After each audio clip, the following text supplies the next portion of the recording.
Putin's secret talks with the US envoy is underway in Moscow. Meanwhile, the Kremlin hints at a possible Putin-Zelensky meeting, but only after some vague preliminary work was behind this sudden shift. Democratic senators accused Trump of dropping the ball on Russia's sanctions, claiming it let Putin rebuild his army and fuel the war in Ukraine. And we will talk about hiking tariffs on India over its massive Russian oil purchases. Let's unpack the details and put you in focus. Be sure to follow us on YouTube and socials for the latest news and unique stories. In Moscow, Russian President Vladimir Putin has begun talks with Steve Witkoff, the special envoy of the US president. The Kremlin's press service confirmed the meeting is underway. Witkoff arrived in Moscow early this morning. He was greeted by Kirill Dmitriev, the Kremlin's point man for foreign economic cooperation and head of the Russian Direct Investment Fund. Because when it comes to high-stakes diplomacy, Russia always sends its finance guys. After a brief airport chat, the two took a casual stroll through Zaryadne Park. Flowers blooming, sanctions looming overhead, the usual Moscow morning.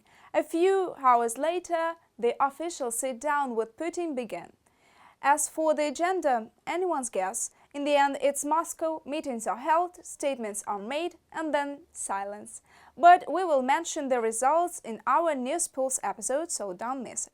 And what has happened in recent days is that the Kremlin has stated that Vladimir Putin supposedly does not rule out a possible meeting with the president of Ukraine, but only after what they called preliminary work is done and, quote, the necessary distance is overcome.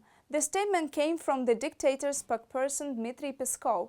What exactly that work involves and what distance he is referring to, the Russian president's press secretary did not clarify.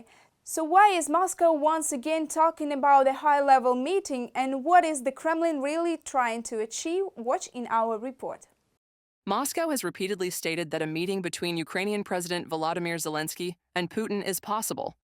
However, each time, Kremlin dictator's press secretary Dmitry Peskov introduces new conditions, completing preliminary work at the expert level or agreeing on necessary documents.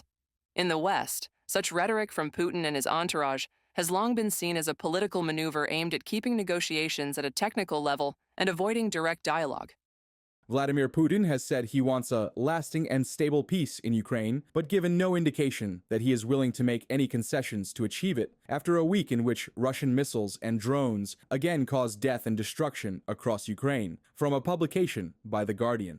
Meanwhile, Ukrainian President Volodymyr Zelensky has once again confirmed his readiness for negotiations with Moscow to end Russia's full-scale aggression, provided, I quote, "This is truly a signal to establish lasting peace, not just an attempt to buy time for war and delay sanctions."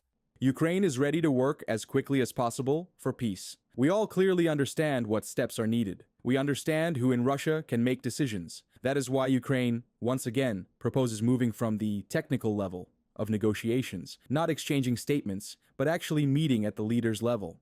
I want to thank President Trump for his readiness for such a meeting. I am grateful to everyone who supported it. Russia's readiness is needed. As a reminder, on May 16th, during the first round of negotiations in Istanbul, Putin simply did not show up, despite initiating the idea of a leaders' meeting in a phone call with Turkish President Erdogan.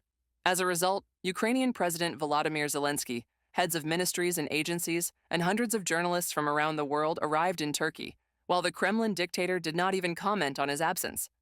After 3 rounds of talks in Istanbul, the Russian Federation still did not agree to a ceasefire. Putin's negotiators continued to make baseless demands. This time, Russia is talking about peace with another goal, not to anger Trump. Firstly, the US president demands that Moscow agree to end the war by August 8th. Secondly, the US has demonstrated readiness to respond to potential Russian nuclear provocations. After a series of threats from Russia's Security Council Deputy Chairman Medvedev, the White House chief ordered 2 nuclear submarines to be put on combat duty. Oh yeah, well, we had to do that. We just have to be careful. And a threat was made, and we didn't think it was appropriate, so I have to be very careful. So I do that on the basis of safety for our people. A threat was made by a former president of Russia, and we're going to protect our people. By the way, following Medvedev, the leader of the Fair Russia faction in the State Duma, Sergei Mironov also began threatening Trump, not with nuclear strike, but with the appearance of Russian paratroopers in the White House chief's office. Officially, the Kremlin claims that such rhetoric requires caution and that the authorities supposedly do not want to engage in polemics. Putin often leverages Medvedev to amplify inflammatory rhetoric designed to stoke panic and fear among Western decision-makers and discourage aid to Ukraine.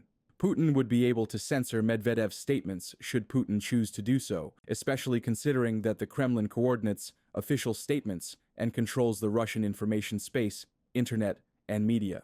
From a report by the Institute for the Study of War. The Institute for the Study of War's report, along with statements from Western leaders, shows that trust in the Kremlin is currently at zero. Henceforth, only real actions, not words, will be judged. Threats or talk of expert group work will no longer succeed in delaying the peace process or avoiding sanctions, reported by Irina Yusupova, UATV News. Democratic senators recently made a report saying Trump lost important influence over Putin by ignoring sanctions on Russia. Yeah, that's it. According to a report, Donald Trump's administration ignored the sanctions set by Joe Biden's team to hurt Russia's economy. This allowed Russia to rebuild its army and keep fighting in Ukraine. Trump's team did not continue the strong sanctions that were put in place during the 3 years of Russia's full-scale war in Ukraine. This mistake, the authors argue, undermines any future U.S. efforts to increase pressure on Russia's military machine. Meanwhile, the United States will raise tariffs on India. Trump stated that New Delhi is not only purchasing massive amounts of Russian oil, but also reselling it on the open market. In response, New Delhi is preparing to shift away from Russian crude and will instead buy energy from the United States, Canada, and countries in the Middle East. Watch for more details.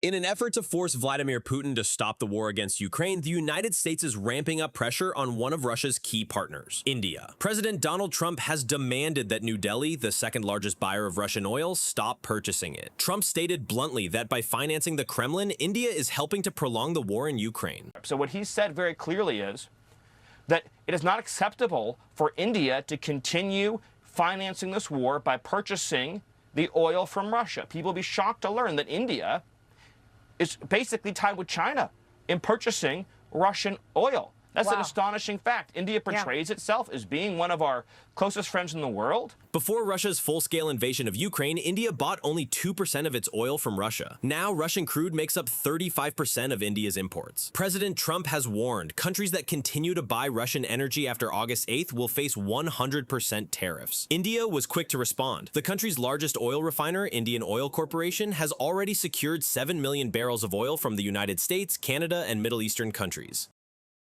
The US position is important for India also because US allies are responding in kind. When we talk about India today, there is a real threat of secondary sanctions. This has prompted the Indian Prime Minister and oil companies to start actively looking for alternative oil sources. Washington is also pressuring China, the top buyer of Russian oil. But Beijing is far less cooperative than India. China's foreign ministry has stated that coercion and pressure from the US will not work. The White House, however, remains firm. The US permanent representative to NATO emphasized that by buying oil from the aggressor state, China is helping Russia wage its war on Ukraine. You know, they buy a lot of his oil. They provide dual-use technologies that are employed in his drone manufacturing base and other weapons. And so, you know, China certainly is facilitating this war and is allowing it to continue. And if China decided that they wanted to be for peace and they wanted to stop the killing, I think this war would come to an end pretty quickly. To circumvent restrictions, Moscow has been using what's called a shadow fleet to export its oil. According to journalists from German TV channels NDR and WDR, this fleet consists of at least 230 tankers, many of which previously belonged to companies in the US and Europe. Half of these ships are already under sanctions, and with each new sanctions package, that number grows.